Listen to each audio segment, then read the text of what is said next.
She was a bright, vibrant 9-year-old girl with a promising future ahead of her. Asha Degree's laughter filled the halls of her home, her days filled with school, sports, and the love of her tight-knit family. But on the night of February 14, 2000, Asha vanished without a trace. Years went by without answers, but now, new evidence is emerging.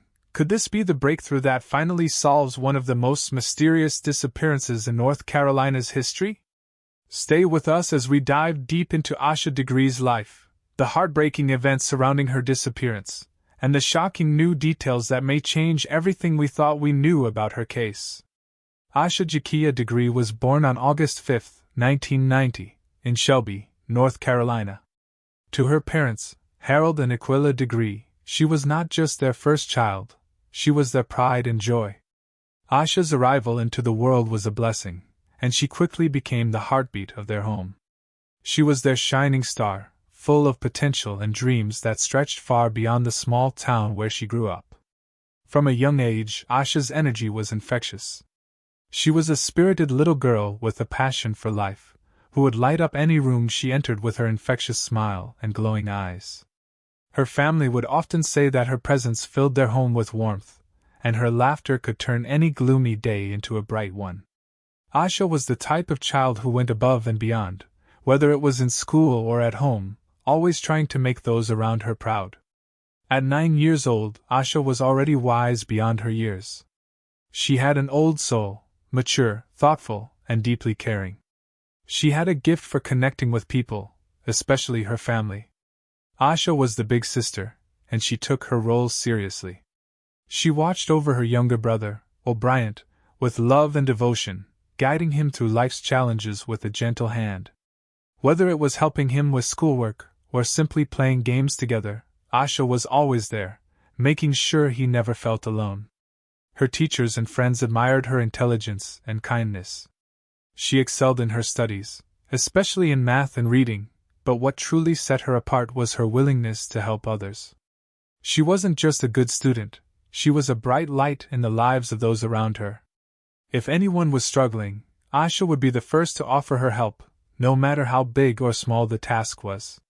Her nurturing spirit was remarkable, especially for someone so young. Beyond her academic success, Asha had a variety of hobbies and interests. She was an active child who enjoyed spending time outside, often playing sports with her friends and family. Asha particularly loved basketball, a sport she enjoyed practicing in her free time. Her energy and enthusiasm were infectious, and she quickly became a well-liked figure among her classmates and friends. Asha was also very creative and liked to stay busy with activities outside of schoolwork. She enjoyed drawing and creating art, a hobby that helped her express herself. She had an eye for detail and loved working on projects, whether they were school assignments or personal creative endeavors. Asha's creativity was one of her most treasured qualities, and her family often commented on how she would spend hours drawing or coming up with new ideas for her artwork. As a family-oriented child, Asha spent a lot of time with her parents and younger brother. The Degree family was close-knit and actively involved in their local church and community. Sundays were often spent attending church services, and family gatherings were a regular event. Asha enjoyed the sense of unity and togetherness that came with these moments, which made her feel safe and supported. Asha's relationship with her family was marked by a sense of responsibility and maturity beyond her years. As the oldest child, she often took on the role of a protector and helper, especially when it came to her younger brother, O'Brien. She was known to look out for him, whether it was helping him with schoolwork or playing games together. Her parents, Harold and Aquila, recognized Asha's maturity and her nurturing nature, which made her the glue that held the family together. She was also deeply respectful of her elders, which reflected her upbringing. Asha was never the type to cause trouble, and her parents often spoke about how proud they were of her attitude and behavior. Whether it was helping around the house, participating in family activities, or showing kindness to others, Asha's presence was one of peace and harmony within her home. At just 9 years old, Asha had dreams that reflected her optimistic and goal-driven personality. She aspired to be a nurse or teacher, professions that aligned with her caring nature and her desire to help others. Her parents often mentioned how she had a mature understanding of the world around her, and how she always sought to make a positive impact on those she interacted with. Asha's life before her disappearance was marked by a typical, happy routine of school, play, church, and family time. Her parents made sure to instill good values and strong principles in her. Asha was expected to complete her schoolwork and chores, but she also had plenty of time for activities that she loved. Her parents valued education and were proud of how dedicated Asha was to her studies. On weekends, the family often spent time together at church or participating in community events. These moments created a sense of security for Asha, and she cherished the time spent with her loved ones. She was particularly fond of family outings and trips, where she could bond with her parents and brother in a relaxed environment. But on February 14, 2000, everything changed. It was a typical night for the Degree family. Asha, her younger brother O'Brien, and their parents all went to bed that evening, unaware that the following morning would change their lives forever. By all accounts, there were no signs that anything was amiss. The family had just finished their daily routines, homework, dinner, and family time, and Asha, like any child her age, was ready to sleep and look forward to the excitement of Valentine's Day at school. Asha had planned to give cards to her friends at school and had even prepared small gifts to show her affection. It was supposed to be a day full of innocence and joy. But as the hours passed, the quiet calm of the night would turn into a nightmare. The next morning, at 4 a.m., Harold and Aquila Degree woke up to find that Asha was missing. The bed she had been sleeping in was empty, and a search around the house turned up no clues as to her whereabouts. At first, they thought she might be hiding, playing a prank, but after looking around, it became clear that something was wrong. Asha's shoes were still by her bed, but her backpack, which contained a change of clothes, was gone. The family began to panic, realizing their young daughter had disappeared without a trace. Asha was nowhere to be found inside the house, and no one could figure out why she would have left. The door to the house was locked, and there was no sign of forced entry or any indication that someone had taken her. Everything seemed in order, except for one crucial detail: Asha was missing. The family immediately called the police, and an investigation began. Local law enforcement rushed to the Degree family home and started scouring the area for any signs of Asha. Tracking dogs were brought in to search for her scent, and helicopters flew overhead to scan the area. The search was desperate and intense, with local volunteers joining the search party. The police began to question neighbors, friends, and relatives, but nothing indicated where Asha had gone or why. The only clue that surfaced in the early hours of the investigation came from a truck driver. Around 4:15 a.m., the driver had seen a young girl, later identified as Asha, walking alone on Highway 18, a mile from her home. He described her as wearing a light-colored jacket and carrying a backpack. He said she was walking north, seemingly headed toward a rural area. The truck driver noted that he didn't stop to help her, assuming she was on her way somewhere or that she had gotten lost. However, that was the last confirmed sighting of Asha Degree. When investigators followed up on this lead, they found it both disturbing and puzzling. Why was a young girl walking alone at 4 a.m.? Why had she left the safety of her home without her parents noticing? There were so many unanswered questions, and as the hours turned into days, the case became more mysterious. Where had Asha gone? Was she kidnapped? Did she leave on her own? Or had something else happened to her? The search for Asha continued relentlessly. Over the course of the following weeks, law enforcement and volunteers scoured the woods, fields, and rural areas around Shelby. Search. Dogs were used to track her scent, but no trail was ever found. Even with the help of helicopters and specialized teams, nothing turned up. Asha's backpack, containing a change of clothes, was discovered buried in a wooded area, but Asha herself was nowhere to be found. That discovery raised new questions. Why would Asha have left her belongings behind and ventured into the woods alone? Over the years, the case went cold, and the investigation seemed to stall. Theories emerged. Some suggested Asha might have been abducted by a stranger, while others believed she might have run away for some reason. but there was no evidence to support any of these theories. Asha's family continued to hold on to hope, but with each passing year, the questions surrounding her disappearance only deepened. At the news conference on February 22, 2000, Crawford said he was going long range with the search for Asha. Both the Federal Bureau of Investigation, FBI, and North Carolina's State Bureau of Investigation, SBI, got involved and put her on their respective databases of missing children. While the agencies were done searching in the area of her home and route, "We're following everything," Crawford insisted. The media attention went national. A month after Asha's disappearance, the Degree family appeared on the Montel Williams show to call attention to the case. America's Most Wanted and the Oprah Winfrey Show also devoted segments to it. In March 2000, police erected a full-size color billboard, featuring Degree's image and identifying information, along Highway 18, near where Degree was last seen.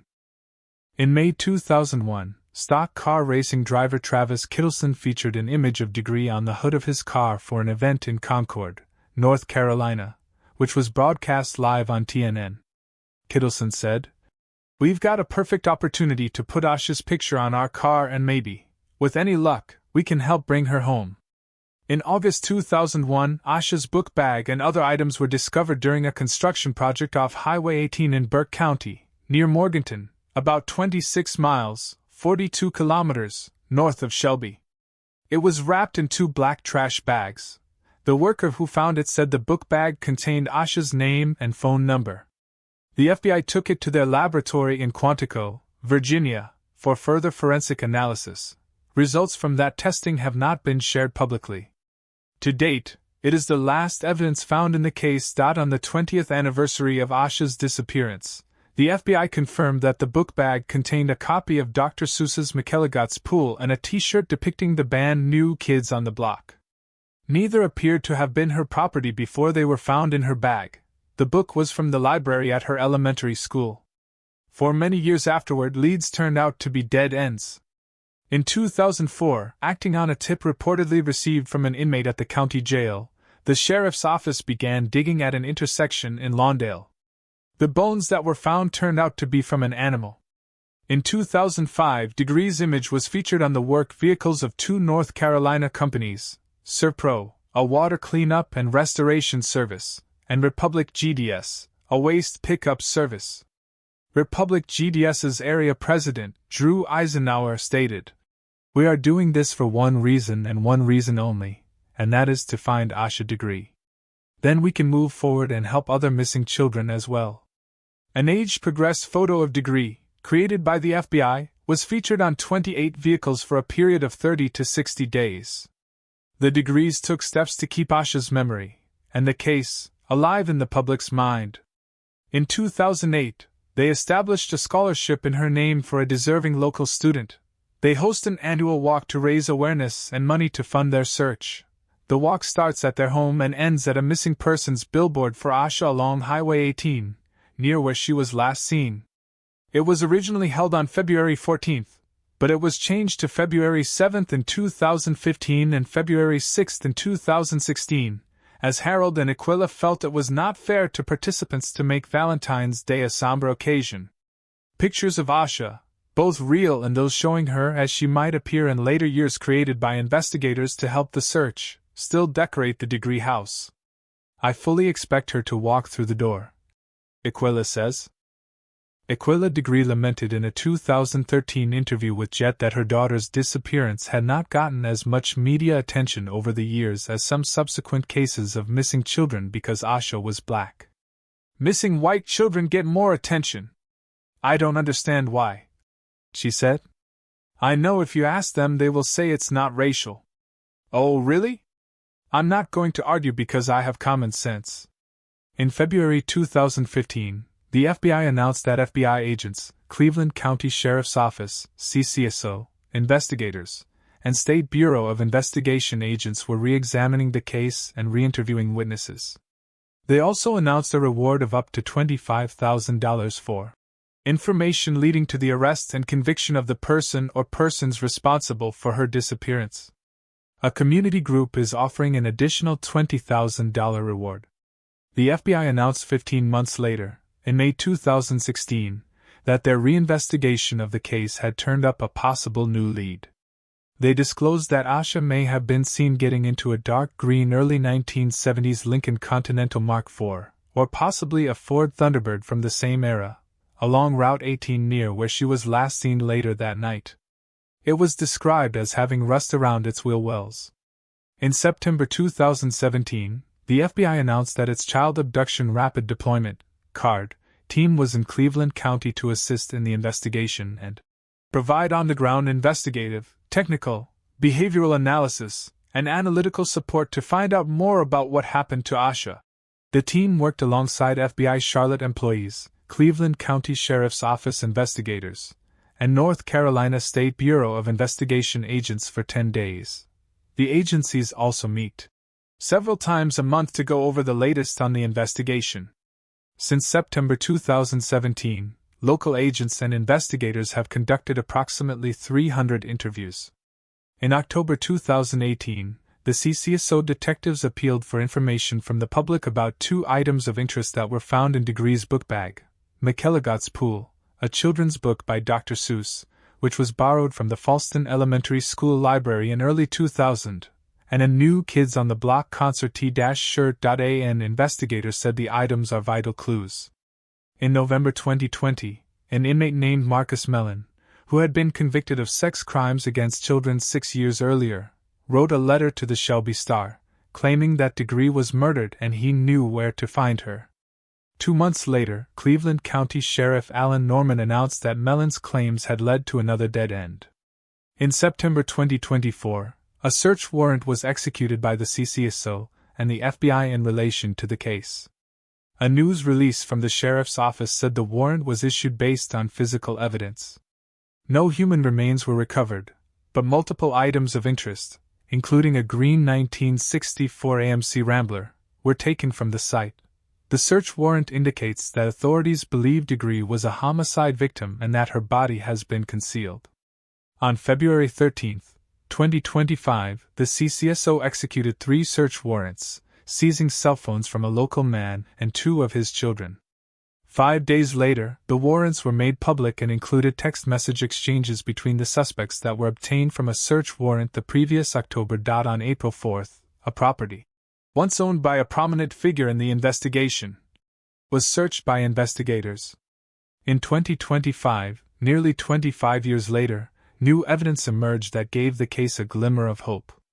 Authorities were able to execute search warrants on properties owned by the Dedmon family, who had been linked to the case due to witness statements and suspicious circumstances that had surfaced over the years. Among the findings was a 1964 green AMC Rambler connected to the family, which eyewitnesses had seen near the area where Asha was last seen walking. Investigators also discovered DNA evidence and text messages that shed new light on possible involvement from the Dedmon family.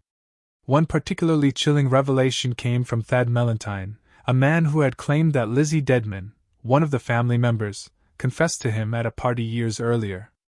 According to Mellentine, Lizzie said, "I killed Asha Degree," before her sister allegedly told her to shut the expletive up. Mellentine later passed a polygraph test about his statement. Despite the confessions, no arrests were made, and the Dedmon family continues to deny any involvement. Witness statements and theories. As the investigation continued to unfold, more witness statements came to light. Sarah Gwen Dedmon Capel, another member of the Dedmon family, allegedly witnessed her sister, Lizzie, making the confession. Witnesses described strange behaviors from the Dedmon family, including suspicious behavior and contradictory statements during the years following Asha's disappearance. Text messages between individuals involved in the case were also revealed, including one chilling message that said, "I did it. Accident. Covered it up," and another that read, "I feel so horrible. I caused this." These revelations raised further suspicions and fueled theories of family involvement in Asha's disappearance.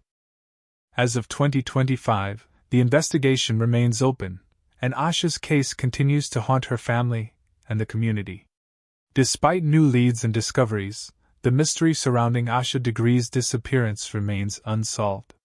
Her family, especially her parents, still hold on to hope, praying that one day they will get the answers they so desperately need. They continue to search for their daughter, clinging to the belief that Asha will be found. Asha's story is not just one of tragedy, it is also one of resilience. The Degree family has shown unwavering strength over the years, never giving up on their beloved daughter. The hope remains that, one day, the truth will be revealed, and Asha Degree's case will finally be solved. Authorities believe Degree was pulled into a 1970s-era green vehicle on the night she went missing. In 2016, the FBI said they were looking for a 1970s-era green Ford Thunderbird or Lincoln Mark IV. At least one older green vehicle, an AMC Rambler, was seized from a property belonging to Roy Dedmon in September 2024. Investigators say the seized vehicle has very similar features to the vehicle wanted in connection with Degree's disappearance. The AMC Rambler was said to be driven by Sarah Dedmon Capel around the time when Degree went missing. Investigators think Dedmon and his family are in some way connected with, or responsible for, Degree's believed death. But Dedmon and his family deny having any knowledge of what happened to Degree, according to their lawyer. The attorney for Roy Dedmon held a press conference on September 13, 2024, amid news of the search warrants carried out at Roy Dedmon's property in Cleveland County. The attorney confirmed that the property searched that week belonged to Roy Dedmon. However, the attorney said that Roy Dedmon denies any involvement in or knowledge of Degree's disappearance. Search warrant documents did say that Roy Dedmon did not appear to have any ties with Degree or her family. Roy Dedmon's attorney asked the community to not jump to any conclusions once the search warrants were released.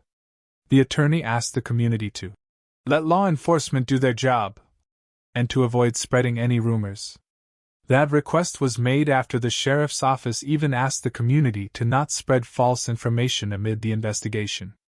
Some online posts had falsely claimed that a body had been found amid the FBI raid. No human remains were found during police raids in 2024 in Cleveland County. Roy Dedmon's attorney alluded to Underhill in his press conference, saying that he may be the one who knows what happened to Degree. The attorney said the search would sadly link a person to Degree's disappearance who is no longer living. Underhill died in 2004. Law enforcement reportedly questioned Roy Dedmon, who maintained that he doesn't know what happened. Roy Dedmon's attorney also said every member of Dedmon's family had been interviewed, as well. They all denied knowing anything about Degree's disappearance, the attorney said. Roy Dedmon's attorney said the connection between the Dedmons and Degree's disappearance is tenuous at best. There have been no known arrests made in connection with Degree's case. It does not appear that anyone in the Dedmon family has been arrested or charged with any crimes, as of this writing. New documents include allegations that Lizzie Dedmon Foster admitted to killing Degree. Foster was 16 at the time Degree disappeared. High-risk Chicago teen and 2-month-old son missing, police. In September of 2024, a man told investigators that he used to go to parties and bars with Foster and her sister, Sarah Dedmon Capel. That was in the mid-2000s, and he said at one party, Foster was sobbing and made statements that she had killed Asha Degree. He then claimed that Capel heard Foster and got angry, telling her to shut up. The man took and passed a polygraph test regarding his statement. When investigators approached Foster about a polygraph in September, she refused to take one. In one taken this month, she was found to be deceptive. The warrants also revealed that a vehicle seized during the search, which resembled the one Degree was reportedly seen being pulled into, was registered to Roy Lee Dedmon, and one of his daughters said she had been given the car when she was 16. Asha Degree was a bright, promising young girl with a future full of possibilities. Her sudden and mysterious disappearance has left an indelible mark on her family and the community. The investigation has spanned over 2 decades, but with each new piece of evidence, the case grows more complex. While the answers remain elusive, Asha's story lives on in the hearts of those who loved her, and the search for the truth continues. Will Asha Degree's case ever be solved? The fight for answers continues, and with each passing year, There is still hope that someone, somewhere, will provide the key to unlocking this tragic mystery.